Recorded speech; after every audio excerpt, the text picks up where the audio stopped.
네, 반갑습니다. 한국 마이크로소프트에서 애저 클라우드의 기술 영업을 담당하고 있는 최야벳입니다. 오늘 이 시간에는 IoT 솔루션을 기반으로 해서 스마트 팩토리 산업에 애저 클라우드 기술을 잘 활용하여 고객들에게 솔루션을 제공하고 있는 울랄라 랩을 모시고 어떻게 클라우드를 잘 활용하고 계시는지, 또 어떤 고객 사례가 있으신지 그런 내용들을 들어보는 시간을 갖도록 하겠습니다. 안녕하십니까. 울랄라랩의 강학주입니다. 제가 여러분들하고 같이 이야기해야 할 내용은 IoT, 빅데이터, 그리고 머신러닝 기반의 스마트 팩토리 플랫폼에 대한 이야기를 나누고자 합니다. 발표할 내용이 좀 많긴 합니다. 4차 산업혁명부터 시작해서 그 다음에 실제 어떻게 시스템이 적용이 되고 그 데이터들이 어떻게 활용되는지까지 여러분들하고 이야기를 좀 나눴으면 합니다. 첫 번째 아젠다로는 이제 4차 산업혁명과 스마트 팩토리가 어떤 관계가 있는지에 대한 이야기를 잠깐 나눌 거고요. 그렇다고 해서 제가 4차 산업혁명에 대해서 아주 전문가는 아닙니다만, 이제 제가 이해하고 있는 이제 4차 산업혁명과 그 다음에 그게 어떤 의미를 가지고 있는지, 그 의미가 스마트 팩토리와 어떤 관계가 있는지에 대한 이야기를 하고, 그 뒤에 이제 스마트 팩토리가 어떻게 적용이 되고, 어떻게 방향으로 가야 되는지, 그리고 마지막에는 이제 오늘의 핵심 주제인 IoT, 그 다음에 클라우드, 그리고 머신러닝까지 그렇게 이야기를 하도록 하겠습니다. 그럼 바로 시작하겠습니다. 최근에 4차 산업혁명이 굉장히 뜨거운 감자같이 이슈가 많이 되고 있습니다. 실제 이제 4차 산업혁명이다, 아니다라는 그런 여러 가지 이야기도 많이 있는데, 일단은 그 의미가 정확하게 맞다 틀렸다라는 의미보다 분명한 거는 세상이 좀 변하고 있다라는 것은 동일한 것 같습니다. 그러면 왜 최근에 이런 4차 산업혁명이라는 이야기들이 나오고 있느냐라는 배경을 보면 크게 한 4가지 정도를 이야기를 많이 하세요. 첫 번째로는 이제 전 세계 경쟁 성장률이 굉장히 저성장으로 바뀌었다라는 게 있고요. 그 다음에 90년대 말부터 이루어왔던 이제 중국 중심의 경쟁 성장이 중국 경제 자체에 굉장히 여러 가지 리스크들이 발생하면서 이제 중국 주도에서 이제 주변 국가의 주도로 바뀌어가는 그런 현상이 좀 있더라라는 게 있고요. 그 다음에 저유가 시대, 그 다음에 산업 경쟁 구도의 심화, 이런 여러 가지 내용들이 이제 배경에 있습니다. 어쨌든 간에 이 세부적인 배경들, 내용이 어떻다라는 이야기보다 제일 중요한 거는 이제 세상이 변하고 있다라는 거고요. 이 변화 속에서 가장 많은 주목을 받고 있는 곳이 이제 제조업에 대한 주목을 많이 받고 있습니다.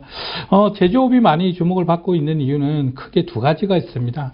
이제 우리 산업이라 그러면 크게 3개 산업이 있지 않습니까? 1차 산업, 농업을 이야기하는 1차 산업, 그 다음에 제조업, 서비스업이 있는데, 농업과 서비스업에 대한 부분 쪽은 이제 사회적 근간이 기본적으로 되어 있고, 국가 경쟁률로 이야기하는 경쟁력을 이야기할 때는 이제 제조업 쪽을 많이 이야기하게 되거든요.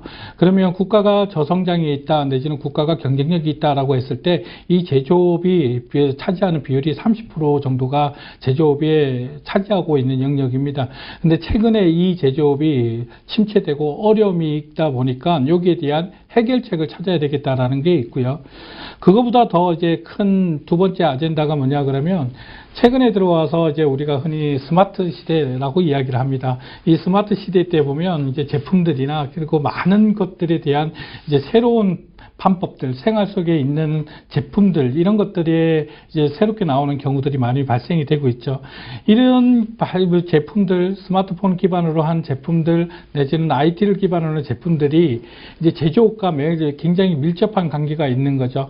그래서 이 제조업의 발전이 결국에는 스마트 시대에 굉장히 큰 기반이 된다는 것 때문에 제조업에 더 관심을 가지고 있는 것이고요.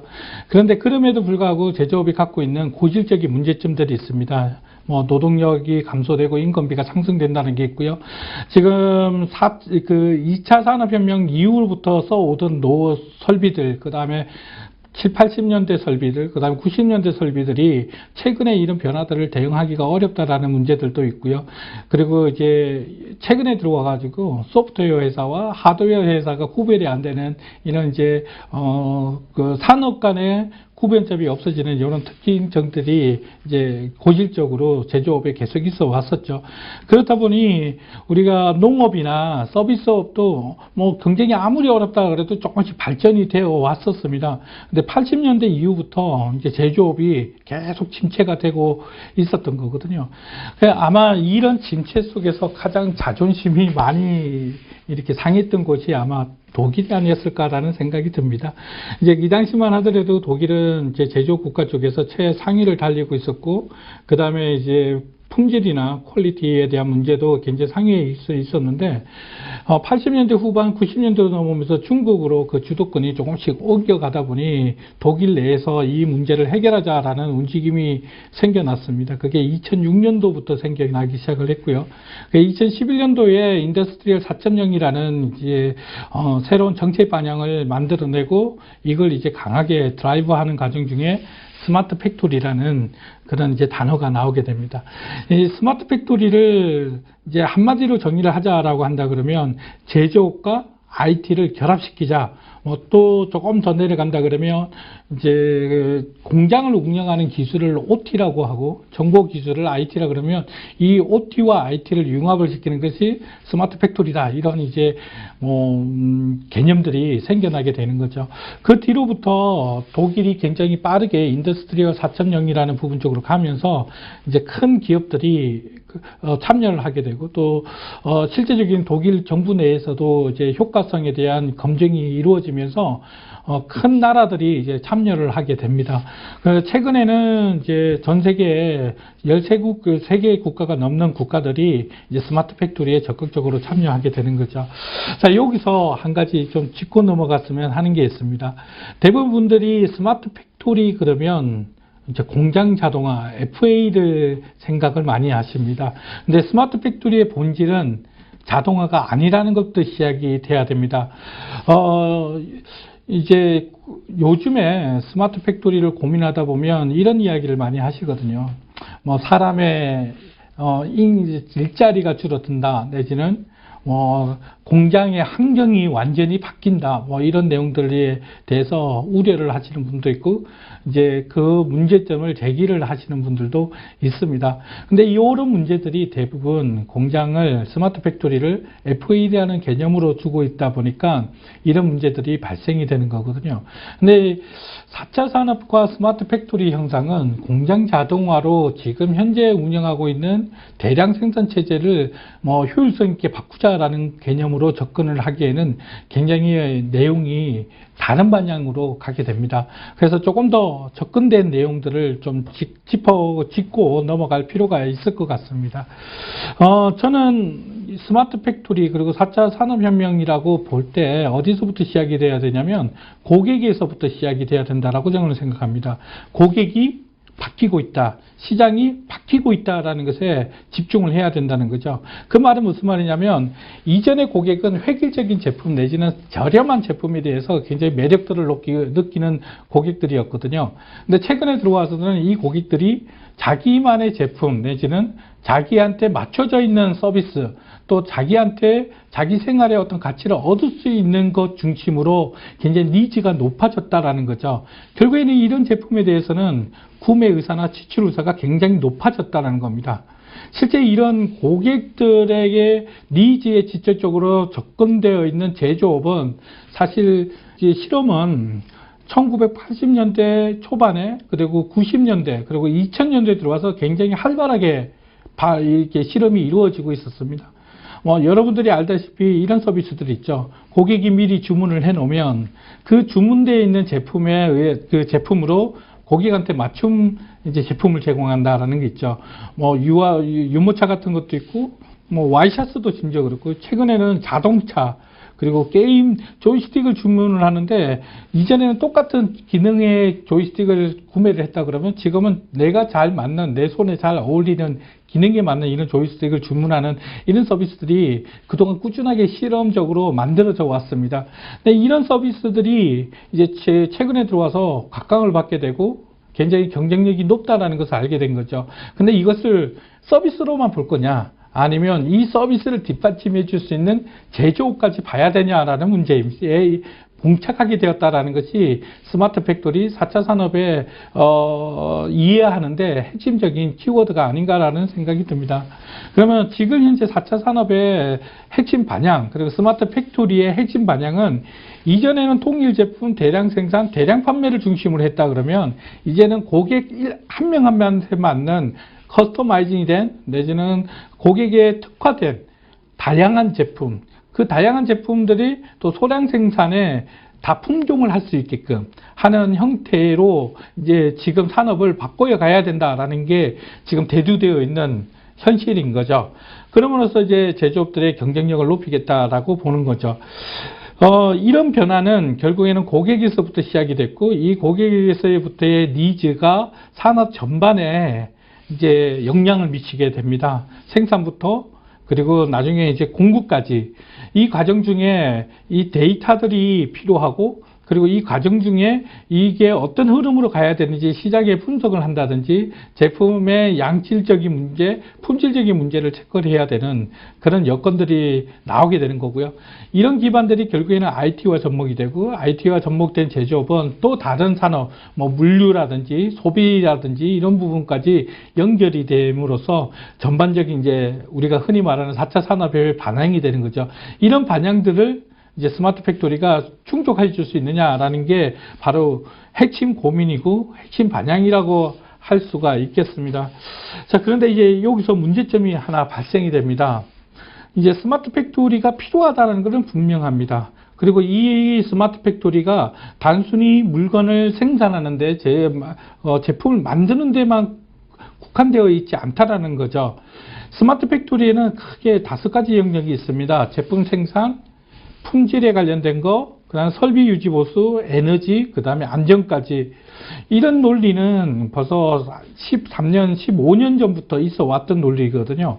실제 공장을 효율화시키기 위해서는 PQ-CDSM을 충족해야 된다라는 이야기를 해왔습니다. 근데 이게 필요하다라는 게 최근 들어와서 더 부각이 된 거죠. 이런 부분들을 충족을 시켜야지 스마트 팩토리로 갈 수 있다라고 이야기를 하는 겁니다. 근데 이걸 다 충족을 하기 위해서는 굉장히 많은 분야의 적용 분야가 적용이 돼야 되고요. 그 다음에 굉장히 많은 하드웨어와 인프라가 필요합니다. 그리고 거기에 필요한 소프트웨어와 솔루션은 기하급수적으로 늘어나는 거죠.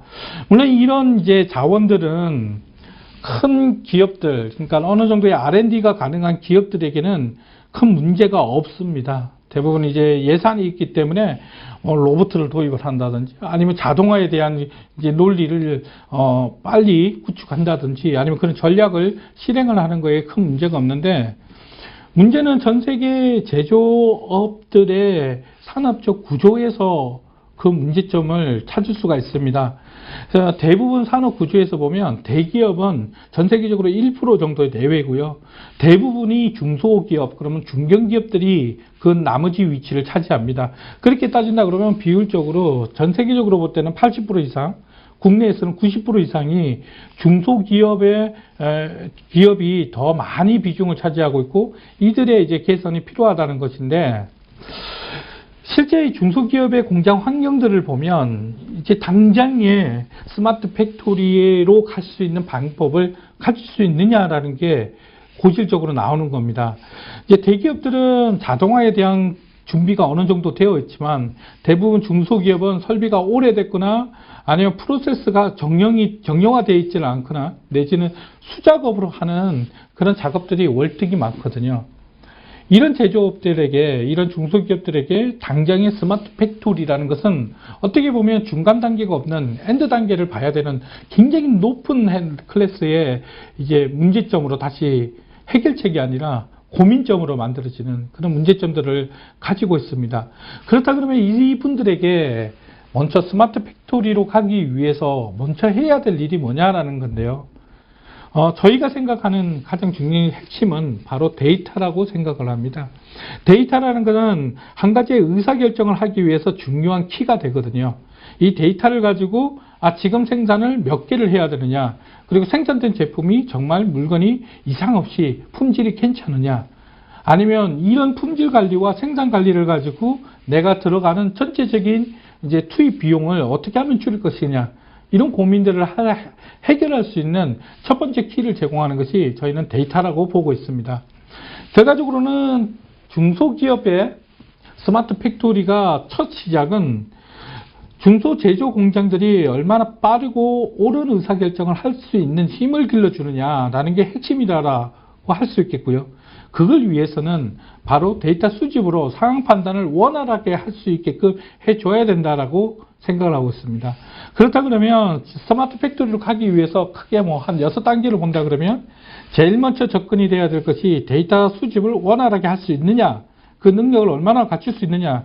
두 번째로는 수집된 데이터를 적절하게 분석할 수 있느냐. 그리고 이 분석된 데이터를 실제 제조 환경에 그리고 의사결정에 어느 정도로 효율적으로 적용을 할 수 있게 만들어 주느냐.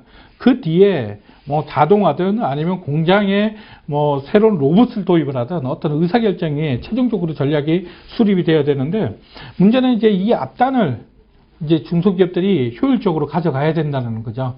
그러면 요 효율적인 판법론을 구축을 하기 위해서 제일 먼저 필요한 것이 데이터라고 하는데, 이 데이터를 어느 것부터 모아야 되냐라는 거죠.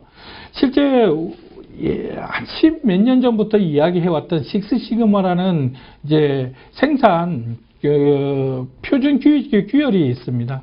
그 식스시그마에 보면 품질을 향상하기 위해서는 포엠을 개선해야 된다라고 이야기를 하는데, 이 포엠이 뭐냐 그러면 작업자, 설비, 생산 방식, 재료, 이 네 가지의 데이터가 필요하다라고 이야기를 합니다. 여기서 보면 작업자가 어느 정도 몇 시간 정도 내지는 어떤 형태로 작업을 했는지라는 데이터가 필요하고요. 그리고 작업자가 작업을 한, 근로자가 작업한 기반으로 설비가 원활하게 얼마큼 가동이 되었느냐, 이상 없이 돌아갔느냐라는 데이터가 필요하고요. 그리고 그 방법이 정말 적절한가, 뭐 금형을 만들어내는데 뭐 플라스틱을 몇 살 생산을 하는데 뭐 120도, 180도, 200도 이런 온도가 불량이 없이 적절하게 나오는 온도인가, 이런 것 데이터가 필요하게 되고요. 그리고 이 과정 중에 필요한 재료라든지 물류까지 그 모든 데이터가 실제 필요하다라고 뭐 말씀을 드릴 수가 있습니다. 그런데 여기서 또 문제가 하나가 있죠. 이렇게 많은 여러 종류의 데이터가 필요한데 이 데이터를 수집을 하는데 그동안에는 굉장히 어렵고 비용이 굉장히 많이 들었습니다. 그래서 최근에 주목받는 4차 산업혁명 내지는 스마트 팩토리에서 나오는 대부분의 기술이 바로 이 데이터를 원활하게 수집을 하고 원활하게 분석을 하고 효율적으로 분석된 데이터를 제공해 줄 수 있느냐, 그리고 이걸 효과적으로 의사결정까지 이어질 수 있느냐라는 것에 초점이 맞춰서 기술이 발전되어 있습니다. 그 중에서 제일 기반적인 기술은 뭐냐 그러면요, 바로 OT와 IT라는 영역이 분리가 되어 있다 그러면 이 두 개를 어떻게 하면 연결할 수 있느냐라는 것, 그리고 쉽게 OT에서 생산 데이터를 IT로 넘기겠느냐라는 것에 더 초기적인 고민을 하고 있고요. 여기에 더 매점을 가지고 있죠. 거기서 보면 이제 이야기하는 기술들이 센서나 IoT, 빅데이터, 머신러닝, 인공지능, 네트워크, 비주얼라이징 이런 기술들이 있고요. 이런 다양한 기술 중에서 또 핵심 기술이 있습니다. 그 기술을 크게 분류를 한다 그러면 한 세 종류가 되는데, 첫 번째 기술은 IoT라는 기술이고요. 두 번째로는 클라우드라는 기술입니다. 세 번째로는 머신러닝이라는 기술이거든요. 맨 처음에 이야기하는 IoT 기술은 데이터를 원활하게 수집할 수 있게끔 해주는 방법론을 제시를 합니다. 그리고 클라우드라는 것은 수집된 데이터를 어떤 공간에다가 저장을 해야 됩니다. 그걸 우리는 이제 흔히 서버라고 이야기를 하는데, 이 서버의 데이터의 용량이 커지면 커질수록 기하급수적으로 비용이 늘어나게 되거든요. 처리 비용도 있고 저장 비용도 있고, 그리고 이 서버를 운영하기 위한 비용도 있습니다. 그 비용을 커버해 주는 것이 클라우드라는 클라우드에서 그 문제점을 해결해 주고 있는 거죠. 클라우드 기반으로 결국에는 이 데이터 용량이나 데이터 처리 속도를 보장을 해주다 보니 이제 대용량의 분석이 되게 되고요. 이 분석이 이루어지고 난 뒤에 이제 효율적으로 의사결정을 하기 위해서 이제 누군가가 자문을 해주게 되고 누군가가 가이드를 주게 되는데, 이 가이드를 주는 것이 기계, 프로그램이 하게 되는 게 이제 머신러닝이 하는 역할이라고 할 수 있겠습니다. 그러면 이게 어떻게 프로세스가 종합이 되냐 그러면요, 제일 처음에 공장에 IoT라는 디바이스로 데이터를 수집할 수 있는 방법을 만들어냅니다. 그리고 이 IoT는 네트워크를 통해서 클라우드 서버에 저희 데이터가 저장이 되거든요. 이 저장된 데이터는 분석과 우리가 쉽게 볼 수 있게끔 만들어주는 과정을 거쳐서 실시간으로 공장 사용자에게 제공하게 되고, 공장 사용자는 여기서 제공되는 데이터 결과를 가지고 이제 공장을 운영하는 데 효율성을 가지게 되는 거죠. 그러면 여기서 보면 IoT와 공장 설비는 디바이스적, 하드웨어적 영역이기 때문에 크게 어려움이 없습니다. 근데 뒤에 있는 이 소프트웨어가 바로 가장 큰 문제가 되는 거거든요. 바로 이 뒤에 있는 소프트웨어가 클라우드라는 개념에서 제공을 해주게 되고, 이 클라우드는 보안과 안정성을 기반으로 이제 사용자들에게 저렴하게 서비스를 이용할 수 있게끔 해주는 인프라적인 역할을 하게 됩니다. 저희가 개발하고 있는 윈팩토리라는 플랫폼이 있는데요. 바로 이 윈팩토리가 이 세 개의 기술을 핵심으로 만들어져 있는 플랫폼이라고 할 수 있겠습니다.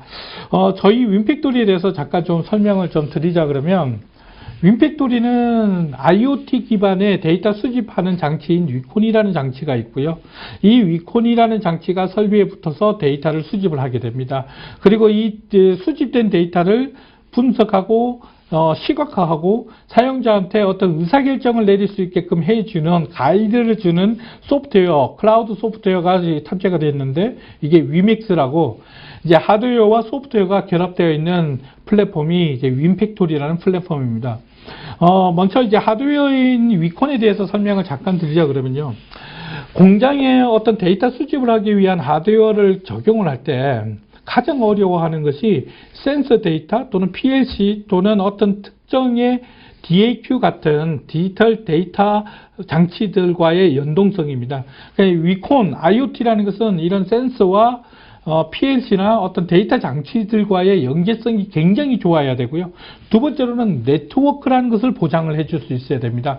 이 네트워크라는 것은 기존의 공장들은 대부분 이제 485, 232 같은 유선화되어 있는 케이블을 이용을 했다라고 한다 그러면, 최근에 IoT 기반은 무선 네트워크를 기반으로 하고 있습니다. 그 중에 하나가 와이파이가 있겠고요. 그 와이파이 외에도 로라라는 새로운 기술이 있고, 요즘에 이제 통신에 기본적으로 많이 사용하는 LTE 그리고 NB-IoT 같은 이런 통신들과의 호환성도 가지고 있어야 됩니다. 결국에는 IoT의 기본적인 기능이라고 한다 그러면 센서와 데이터 수집에 대한 기능이 기본적으로 제공이 돼야 되고, 이 기능을 클라우드까지 내지는 어떤 특정의 서버까지 전송을 할 수 있는 네트워크가 갖춰지면 IoT 디바이스라고 할 수가 있겠습니다. 그러면 이렇게 수집된 데이터는 이제 처음에는 그냥 일단 수치적인 데이터밖에 모여 있지는 않는데, 이걸 사용자가 봤을 때는 분석하거나 보기가 굉장히 어렵습니다. 그래서 이 내용들을, 이렇게 수집된 데이터를 이제 수치적 데이터를 사용자가 보기 쉽게 그래프로 표현한다든지, 내지는 어떤 설비와 연계되어 있는 이제 화면으로 뿌려준다든지, 이런 역할을 하는 것이 이제 소프트웨어가 처리를 해야 되는 거죠. 이제 구조적으로 보면 이런 아키텍처를 가지고 있습니다. 제일 하단의 부분 쪽이 하드웨어적, 물리적 영역이고요. 중간에 이 물리적 영역들을 네트워크를 통해서 수집이 되게 되고, 이제 플랫폼은 수집되는 이 데이터들을 이벤트를 설정한다든지, 아니면 데이터들을 어떤 관리하기 위한 룰 베이스를 제공하게 됩니다. 그리고 옆에 있는 분석기가 이 룰 베이스들을 가지고 데이터를 분석을 하게 되고요. 이 분석된 데이터는 이제 PC나 스마트폰 또는 다른 시스템과 연동이 돼서 이제 서비스를 제공하게 되는 것이죠. 이제 구체적인 서비스 흐름을 본다 그러면 이렇게 됩니다. 생산 설비나 공정 또는 공장에서 일어나는 데이터를 수집을 하기 위해서 IoT 제품인 위콘이 그 영역을 담당을 하게 되고요. 이 위콘은 무선 통신 네트워크를 통해서 클라우드 서비스에 저장이 되게 되는 거죠. 그 중에 이제 대표적인 클라우드 서비스가 MS Azure 같은 서비스고요. 이제 MS Azure는 일반 서버를 구축하는 것보다는 훨씬 저렴하게 데이터를 수집을 할 수 있게 되고요. 저장시킬 수 있고 처리할 수 있는 그런 소프트웨어를 자동으로 제공을 해주는 그런 역할들을 하게 됩니다. 그러면 이 에즈 기반에서 저희 위맥스라는 소프트웨어가 돌아가게 되고, 이 소프트웨어가 계산을 하고 수치화된 데이터를 결국에는 사용자에게 제공해주는 이런 프로세스가 바로 저희 윈팩토리가 진행이 되는 그런 모습이라고 할 수 있겠습니다. 그럼 조금 더 구체적으로 저희 케이스 스터디, 그러니까 사례들을 잠깐 말씀을 좀 드리겠습니다. 공장에 보면 가장 많은 이제 설비들이 들어가는 것들이 구동계가 모터 중심입니다. 그래서 모터가 이제 정상 작동을 하느냐 안 하느냐를 가지고 공장의 생산 가동이 중단이 되느냐 뭐 이렇게 문제가 발생이 되느냐라는 요건들이 많이 발생이 되거든요. 그러면 위콘은 이 모터에서 나오는 데이터, 만약에 이제 모터 자체가 데이터를 내놓지 않는다 그러면 센서를 부착하게 됩니다. 예를 들면 진동 센서나 전류 센서, 그런 또는 온도 센서 같은 거. 뭐 진동 같은 경우는 모터가 평균적인 진동이 일어나다가 특이한 진동이 일어날 때 그 진동을 파악을 하기 위해서 부착을 하게 되고요. 전류는 이제 원활한 전기 공급이 이루어지는지, 그리고 역전류라는 특이한 현상들이 발생이 되는지를 확인하는 거고요. 온도 같은 경우는 모터가 이제 안쪽에서 구동을 하다 보면 이제 열을 발생하게 됩니다. 근데 베어링이 조금 축이 틀어졌거나 내지는 베어링에 이제 파손이 생기게 된다 그러면 이게 원활하게 회전 운동을 하지 못하게 되고, 그 회전 운동의 방해에 의해서 이제 발생되는 열을 이제 수집을 하기 위해서 온도 센서를 달게 되는 거죠. 그러면 위콘이라는 이제 디바이스를 가지고 이제 진동 센서하고 온도 센서, 전류 센서를 연동을 해서 그 데이터를 실시간으로 모으게 되고요. 그리고 정상적으로 가동했을 때의 우리 데이터 패턴과 이상이 생겼을 때의 패턴의 차이를 가지고 이 기계가 이상이 있는지 없는지를 점검을 하게 되고요. 향후에는 이 데이터를 이제 프로그램으로 머신러닝 학습을 시켜서 이제 향후에 일어날 것인지에 대한 예측까지 수행을 하게 되는 거죠. 두 번째 사례는 저희 회사의 가장 이제 메인 이제 클라이언트라고 할 수 있는 제화 분야 쪽인데요. 신발 같은 경우에는 여러 개 공정을 거치게 됩니다. 이 공정에서 가장 많이 사용되는 중요한 요건들이 온도와 압력과 습도, 전류, 이 네 가지가 있습니다. 이 기계가 적절한 온도를 제공하고 있는지, 적정한 압력으로 신발을 만들고 있는지, 그리고 그 주변의 습도는 적절한지를 파악을 하는 겁니다. 예를 들어 가지고 신발 밑창이 80도에서 이렇게 모양이 제대로 나온다라고 하면 이게 기계 설비의 세팅이 잘못됐거나 내지는 기계 설비가 이상이 있어서 이 80도를 유지를 못하는 거죠. 그래서 어떨 때는 90도로 넘어가거나 내지는 어떨 때는 90도에 도달하지 못했을 경우에 80도에 도달하지 못했을 때 이제 실제 밑창이 만들어지는데 품질의 이상과 한계가 있을 가능성이 상당히 높습니다. 그래서 세팅이 되어 있는 온도의 적정 온도를 그대로 유지하고 있는지 내지는 압력이 그대로 유지되고 있는지를 실시간으로 확인함으로써 품질의 요건들을 찾아나가는 그런 솔루션을 이용을 하기도 하고요. 그 다음에 세 번째로는 공장에서 제일 어려움을 겪고 있는 것 중에 하나가 재료를 들여놓고 생산을 하고 나면 이게 완제품까지 가는데 재료와 완제품의 수량이 맞지 않는, 생산량이 어느 정도 되는지, 그리고 그 생산력을 가지고 가동률을 측정을 하게 되는데 이 가동률이 어느 정도 되는지를 파악을 못할 때가 많이 있습니다. 그래서 각 공정별로 객관적인 생산량이 어느 정도 되는지를 파악할 필요가 있거든요. 이럴 때도 이제 포토 센서라든지 근저 센서, 내지는 레이저 센서, 내지는 이제 광학 센서 등을 이용을 해가지고 이제 실제 사람이 수기로 작성하지 않더라도 이제 컨베이어 벨트 내지는 어떤 생산 라인에서 이동되는 그 제품과 부품 수를 세어서 생산 라인의 각 파트별로 이제 어느 정도 생산이 되고 있는지를 측정을 할 수 있는 거죠. 제가 큰 사례로 지금 이제 세 가지 정도를 이야기를 했었는데요. 그 외에도 실제 이제 IoT와 클라우드, 그 다음에 그 클라우드 기반의 데이터 분석이 더 많은 영역에서 적용이 될 수가 있습니다. 뭐 의료 분야에도 가능하겠고요. SMT 분야라고 해서 회로판 만드는 거, 그 다음에 CNC 로봇 같은 이제 기계 자체가 이상이 있는지 없는지에 대한 판단을 할 때도 유용하게 이용을 할 수가 있습니다. 그래서 그러면 이게 실제 어떻게 작동이 되는지를 제가 화면을 보면서 잠깐 설명을 드리겠습니다. 지금 보여드리고 있는 왼쪽에 있는 그 설비가 SMT 공장의 설비입니다. 이게 회로판 위에 부품을 올리는 마운트라는 기계인데, 이 기계가 지금 작동되는 순간에 옆에 붙어 있는 IoT 단말기가 설비가 움직였을 때 나오는 진동이라든지 온도라든지 그다음에 전류를 실시간으로 이제 서버로 보내주게 되는 거죠. 그러면 오른쪽에 있는 화면이 바로 이제 그래프가 계속 이동되는 이 화면을 볼 수가 있는데요. 이렇게 이용되는 화면이 바로 요 IoT 디바이스가 보내주는 데이터가 서버에 이렇게 누적이 되는 것을 볼 수가 있습니다. 그러면 데이터가 이렇게 누적이 되고 나면 이제 소프트웨어는 그 안에서 이 데이터를 분석을 하게 됩니다. 원래는 데이터 분석은 크게 8가지 과정을 거치게 되는데, 실제 이 과정을 거치기 위해서는 이제 데이터 분석을 하는 전문가가 필요합니다. 근데 이제 요 과정들을 우리가 기계가 스스로 할 수 있게끔 만들어 줬다라는 거죠.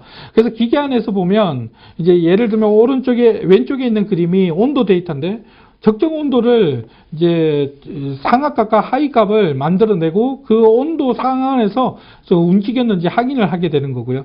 이렇게 분석이 된 것은 이제 왼쪽 같이 어떤 특정의 패턴을 만들어내게 됩니다. 오른쪽에 보여지고 있는 그래프가 이제 5일치 데이터인데, 이 5일치 데이터에서 봤을 때 설비가 정상적으로 가동될 때 어떤 패턴이 생기는구나라는 걸 확인을 할 수가 있거든요. 이 패턴들과 이상 유무가 발생이 되거나 다른 형태의 모양이 만들어지거나 내지는 그 순간에 어떤 특이한 다른 데이터가 들어온다라고 했을 때 이제 그 문제점들을 해결을 하게 되는 거죠.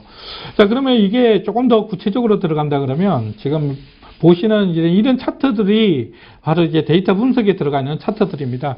첫 번째가 이제 설비 안에 필요한 데이터가 단순히 센서에만 있는 게, 한 개만 데이터를 보는 것이 아니라 이제 여러 개 센서들을 동시에 보게 하는 거죠. 그래서 온도가 변했을 때 진동이 어떻게 변하더라, 내지는 진동이 변했을 때 온도가, 습도가, 내지는 전류가 어떻게 변하더라는 것을 상관관계를 보는 거고요. 이런 상관관계는 조금 더 나아가서 설비와 설비 간의 관계성으로 또 분석을 할 수 있겠고요. 그 다음에 실제 지금 현재 이런 분석들을 기반으로 설비가 설정되어 있는 값으로 제대로 작동이 되고 있는지, 내지는 설비가 이상이 있는지 없는지를 확인을 하게 되는 거죠. 그러면 이 데이터가 이제 실제 공장에서 어떻게 활용이 되고 있는지에 대한 부분을 말씀을 드리겠습니다. 조금 전에 보여드렸던 그 SMT 공정의 데이터를 이제 크게 모으면 지금 보여드리는 이런 화면으로 보여지게 됩니다.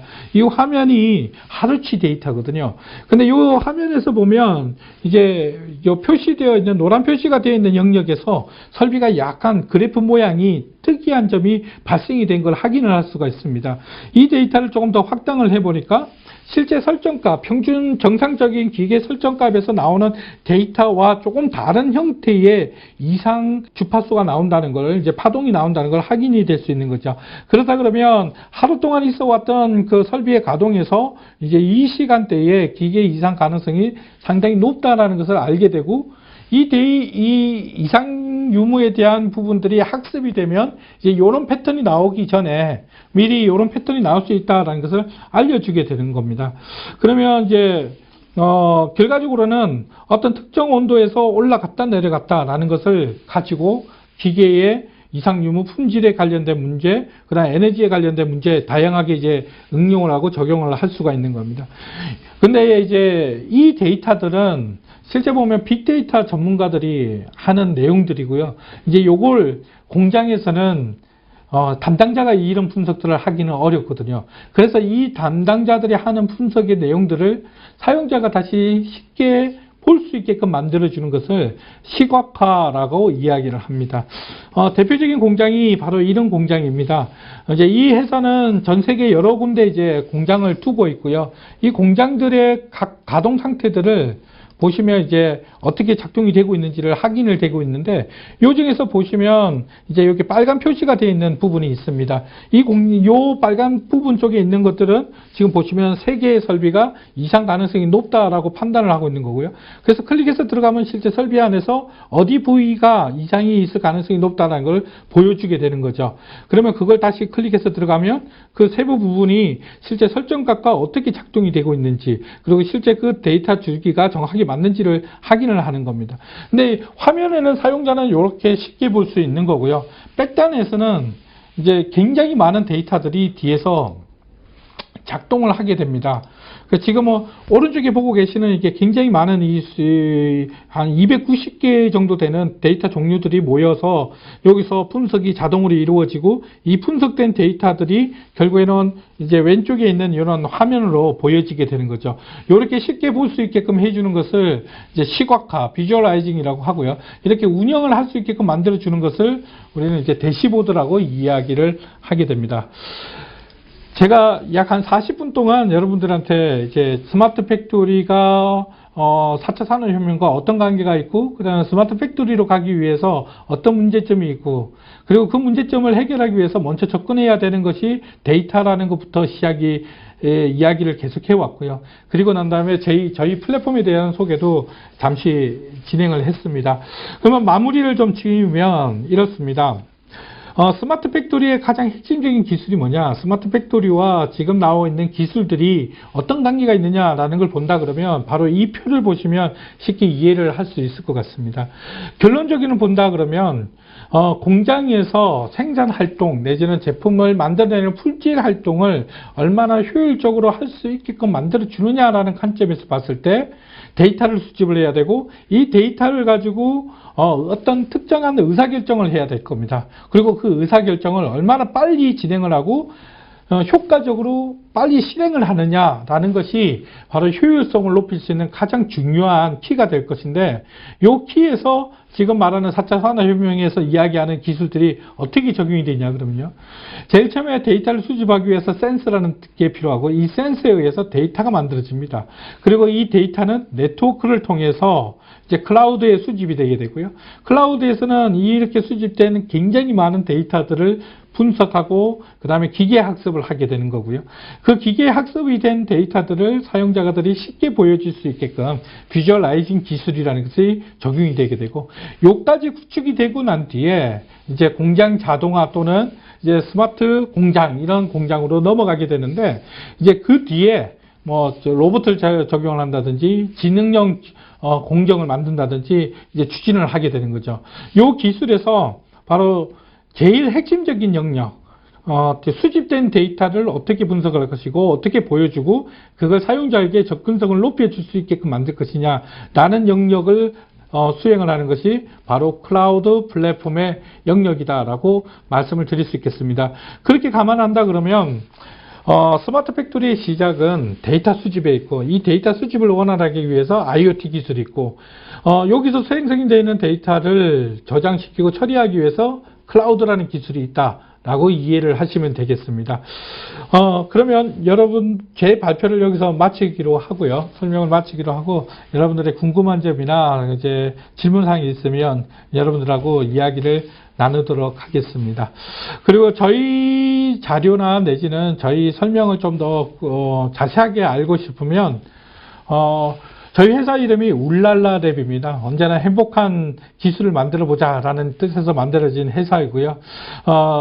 검색 사이트에서 울랄라랩으로 검색을 하시면 저희 사이트로 올 수 있고요. 저희 사이트에 오시면 제가 오늘 설명드렸던 발표 자료에 대한 사례, 그 다음에 여기에 대한 구축을 어떤 방향으로 가는지, 그리고 프로세스는 어떻게 구축을 하는지에 대한 상세 자료들이 있으니 언제든지 검색하셔서 방문해 주시면 유익한 정보들을 얻을 수 있을 거라 확신합니다. 네, 수고하셨습니다. 감사합니다. 네, 지금까지 울랄라랩을 통해서 IoT 솔루션이 어떻게 클라우드 위에서 기술과 잘 활용하여서 스마트 팩토리 기술에 접목되는지의 내용을 살펴보셨고요.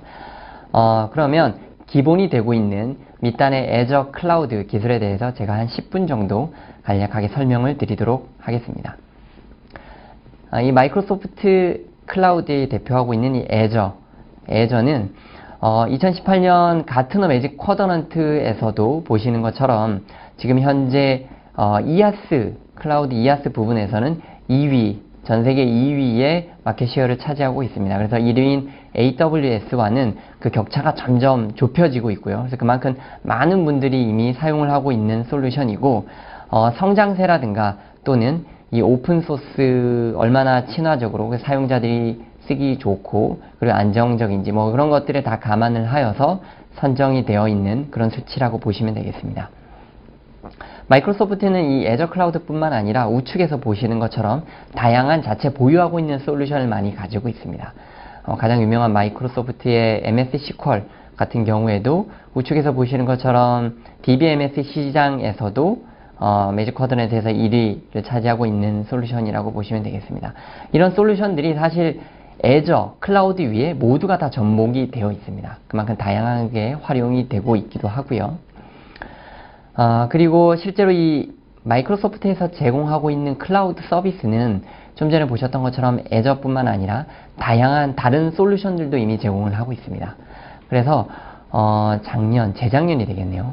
포브스지에서 발표한 클라우드 시장에서의 넘버원은 누구인가? 라는 조사가 있었는데 그때 마이크로소프트가 이미 2년 전에 1위를 차지한 바 있습니다. 그래서 그때 이후로 지금 1, 2위 격차는 점점 더 벌어지고 있는데요. 이 기준이 됐었던 것은 뭔다고 하면 마이크로소프트의 애저뿐만 아니라 클라우드에 포함이 되어 있는 뭐 윈도우즈라든가 오피스라든가 이런 것들 사스 형태의 클라우드까지 모두 포함한다라고 보시면 되겠습니다.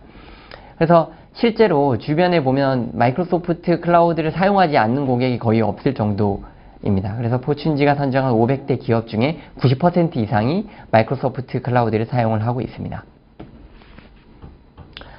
이 클라우드를 사용을 할 때 가장 중요한 것 중에 하나는 뭐 저만 해도 그렇겠지만 얼만큼 빠르게 이 서비스가 사용자들에게 제공이 되는지 레이턴시가 적어야 되겠죠. 그리고 장애라든가 이런 문제들이 적어야 합니다.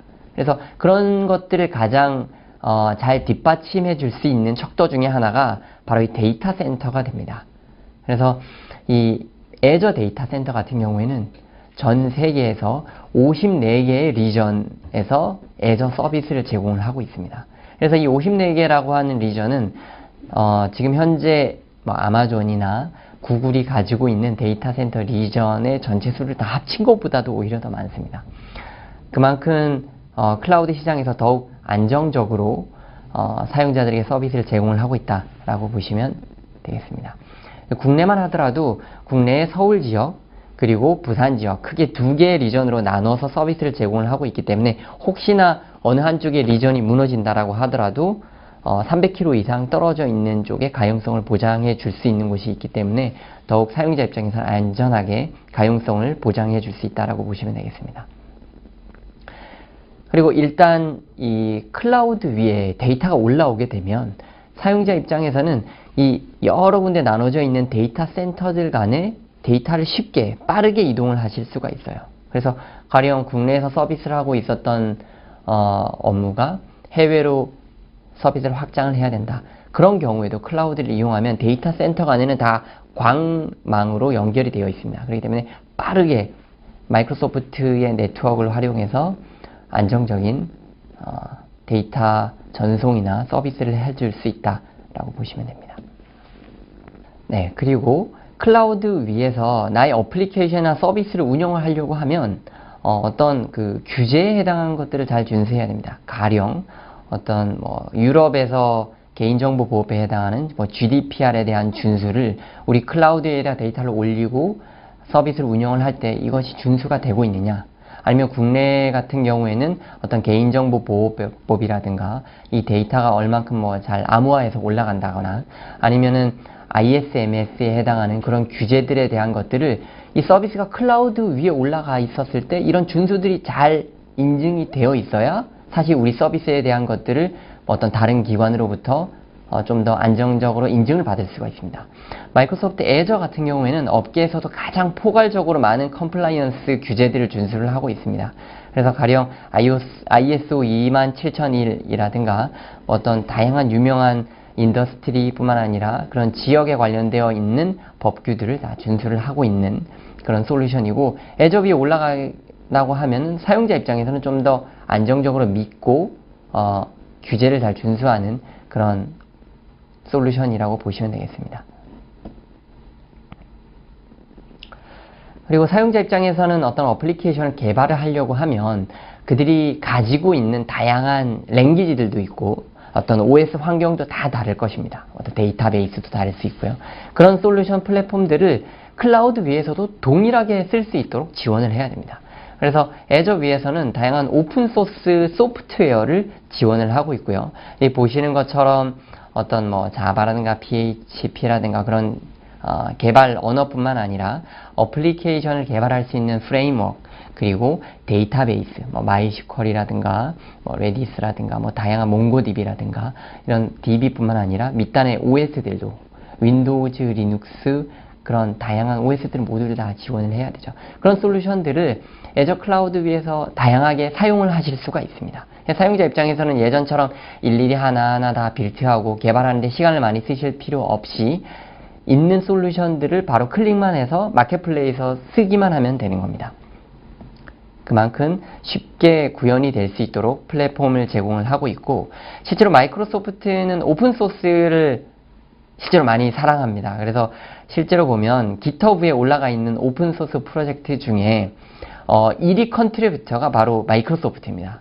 좀 의아하게 생각하실 분들도 많이 있으시겠지만 마이크로소프트는 2004년부터 실제로 오픈소스 프로젝트로 많이 지원을 하고 있는 추세에 있습니다. 그래서 2위인 구글과도 한 2배 정도의 차이가 실제로 나죠. 그래서 그만큼 오픈소스 기능들이 애저 위에서도 다양하게 지원을 하고 있다라고 보시면 되겠습니다. 그래서 데이터를 실제 클라우드 위에서 쓰신다라고 하면 그런 것뿐만 아니라 보안이 상당히 중요합니다. 보안이 중요한데 마이크로소프트에서는 기본적으로 제공하는 보안 기능들이 있습니다. 이 보시는 것처럼 두 번째 보시는 뭐 시큐리티 센터라든가 이런 것들은 네트워크를 통해서 아니면 우리 VM에 얼만큼의 사용률을 보이고 있고 어떤 보안적인 뭐 취약점이 있다거나 모니터링에 해당하는 기능들을 보여줄 수도 있고요. 그리고 밑단에 보시면 DDoS 프로텍션이라고 되어 있는 부분이 있습니다. 이 부분은 사실 외부에 요즘에 DDoS 공격들도 많이 있고 한데 이런 것들을 대처하기가 상당히 어렵습니다. 근데 애저 위에서는 이 DDoS 방어를 기본적으로 해줍니다. 그래서 기본적인 기능으로 활용을 하실 수도 있고, 이 기능을 조금 더 자세히 말씀을 드리면 중간에 빨간색으로 표기가 되어 있는 그 정책을 설정을 할 수가 있고, 이 정책에 대해서 외부로부터 사용료나 트래픽이 계속 유입이 되겠습니다. 유입이 될 때 오른쪽에 보시는 것처럼 갑자기 트래픽이 많이 유입됐다라거나 의심되는 그런 공격들로 보이는 그런 징후들이 포착이 된다라고 하면 이 기능을 머신러닝을 통해서 이 기능을 포착을 하고 실제로 이 공격이 들어온 시점으로부터 해서 무조건 차단을 하는 것이 아니라, 왜 그러냐면 무조건 차단을 하게 되면 정상적으로 사용자들조차도 다 튕겨낼 수가 있거든요. 그래서 애저는 그런 보안이 아니라 들어왔었을 때 이 공격에 대해서 어떻게 조금 더 완화를 한다거나 패킷의 속도를 조금 규제를 한다거나 하는 것들을 통해서 이 DDoS 공격을 실제로 좀 막아줄 수 있는 그런 기능들이 포함이 되어 있습니다. 그리고 마이크로소프트에서는 그 인공지능 플랫폼을 지원을 하고 있습니다. 그래서 다양한 우측에 보이는 것처럼 AI를 쓸 수 있는 다양한 도구들을 제공을 하고 있고요. 가령 머신러닝 스튜디오, 이것도 한번 들어가 보시면 상당히 잘 되어 있습니다. 그래서 사용자들이 쉽게 GUI 화면에서 드래그 드랍을 통해서 데이터를 선택을 하고 거기에 어떤 머신러닝 알고리즘을 선택할지 그런 것들이 쉽게 되어 있기 때문에 그것도 한번 보시면 인공지능 플랫폼을 통해서 다양한 도구들을 활용하실 수도 있고, 그런 것뿐만 아니라 왼쪽 위편에 보이는 AI 서비스로, 이건 뭐냐면 SaaS 형태의 서비스를 제공을 하는 겁니다. 그래서 사용자 입장에서 굳이 내가 일일이 빌트인 할 필요 없이 어떤 챗봇이라든가 어떤 인지 서비스들, 어떤 사람의 얼굴을 인지한다거나 보이스 음성을 인식을 한다거나 어떤 텍스트를 분석을 해준다거나 그런 것들을 SaaS 형태의 서비스로 제공을 하고 있습니다. 그런 것뿐만 아니라 AI의 인프라를 제공하고 있는 기능들도 제공을 하고 있고요. 가령 데이터를 저장하는 DB에 해당하는 것들, 그리고 그 데이터를 활용해서 분석하는 것들도 인프라 각각의 기능으로도 이미 제공을 하고 있습니다. 그래서 사용자 입장에서는 이 툴들을 통해서 내가 원하고자 하는 기능들을 바로 사용을 하시기만 하면 되는 것이라고 보시면 되겠습니다. 그리고 이제 실제로 클라우드를 사용을 하고 있다가 보면은 이 가용성이나 안정성에 대한 부분들이 얼만큼 신뢰할 수 있느냐가 중요한 척도가 되는데요. 애저 같은 경우에는 업계에서도 이 최우수 수준의 가용성이라든가 SLA, 이 문제가 생겼을 때 얼만큼 서비스 레벨을 보장을 해주느냐, 이것이 중요하게 될 텐데 그 레벨을 준수를 하게 됩니다. 그래서 타사보다도 훨씬 더 높은 수준의, 예를 든다고 하면 단일 VM에 대해서도 업계 유일하게 SLA를 보장합니다. 99.9%를 보장을 하게 되겠고, 물론 이제 프리미엄 스토리지를 같이 연계를 했었을 때 좀 더 높은 이런 가용성을 보장을 한다라고 보시면 되겠습니다.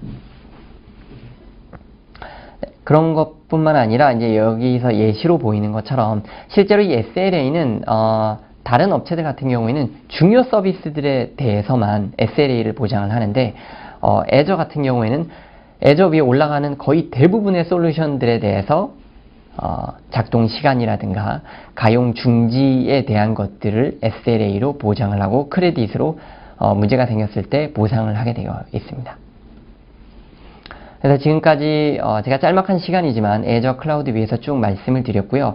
실제로 무료로 체험해 볼 수 있는 기회들이 많이 있습니다. 우측에 보시면 마이크로소프트 애저에 무료로 쓸 수 있는 링크를 활용을 해 보시면 한 달에 약 22만 원 정도의 무료 크레딧을 사용을 해 보실 수도 있고 1년 동안 무료로 다양하게 이용하실 수 있는 서비스들이 있습니다. 그래서 이런 것들을 통해서 요즘에 이제 클라우드 위에 거의 대부분 많은 업체들이 올라오고 있고 배울 것들도 많이 있습니다. 그렇기 때문에 테스트로 간단하게 비용 없이 활용을 해 보시면 좀 더 많은 것들을 클라우드 환경에서 어떻게 시장이 바뀌고 있는지에 대한 인사이트도 얻으실 수가 있겠습니다.